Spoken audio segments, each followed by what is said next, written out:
cusbitaalka wadaniga ah ee Fistula ayaa waxa maanta ka bilaabantay hawl qalitaan ah oo 15 dumar ah oo xanuunka isku furanka leeyahay oo ku dhacay markaasi iyadoo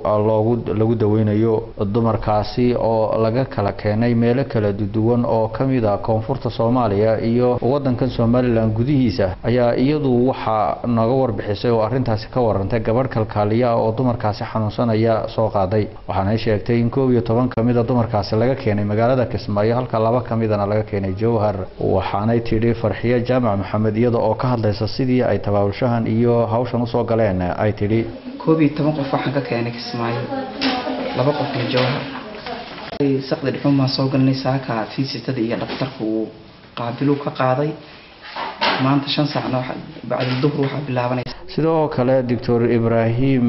Saciid Qaws oo ah agaasimaha cusbitaalka wadaniga ee Fistula ayaa isaguna waxa uu ka warbixiyay qorshahoodu waxa uu yahay iyo dadkan cida ka caawisa ee ay had iyo jeer sida ay hawlahaas u qabtaan waxaana uu mar arrimahaas ka hadlayay dhiigga laga qaadaya qalliinka loo sameeynaya cuntada la siinaya meelaha fogfogna nooliga laga bixinaya waxa jira dad ka hara dadka midna bishii hore oo kale waxaan qalay 20 qof gabadh baa ka hartay gabadhaas waxay u baahan tahay 4-5 qalliin oo kale ayay u baahan tahay marka wayna la joogaan waan haynaa ilaa inta maalinta qofku ka bogsanayo iyaan haynaa gabadh waxay lagu isku soo urureen oo saxaradii iyo kaadidii inta wada go'day runtiina waxa weeyaan maanta in aragtideedu ay aad uga fiican tahay maalintii hore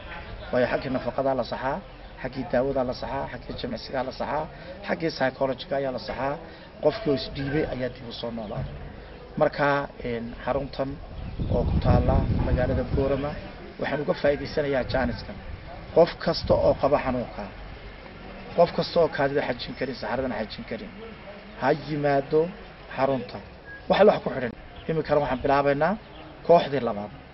kooxda saddexaad ee bisha dambe imanaysa waxay ka iman doontaa sida aan ku heshiinay in Muqdisho area ay ka timaado ama Jowhar ama Muqdisho oo dadku way iskariisan yihiin dad aad u fara badan baa la iskaraysan marka way bil walba sidaas ay ku iman doonaan qof bil walba waxa la socota gabadh midwife ah oo tababarno oo hadhow markay noqoto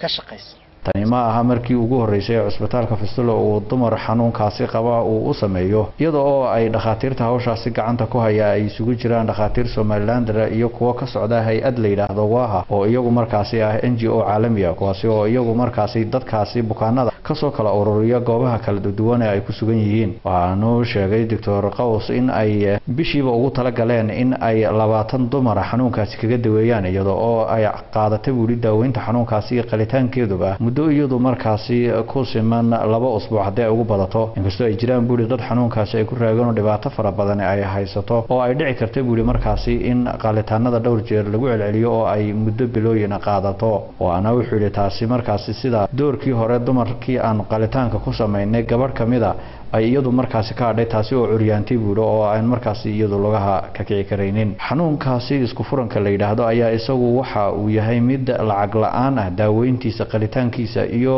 isla markaasi kharashka kale ee ku baxaya kiriyana laga rabo in qofka xanuunkaasi uu soo ku dhaco inuu soo gaaro goobta caafimaad ee markaasi ugu dhow gaar ahaan cusbitaalkaasi wadaniga ee ku yaala magaalada Boorama Xasan Ciise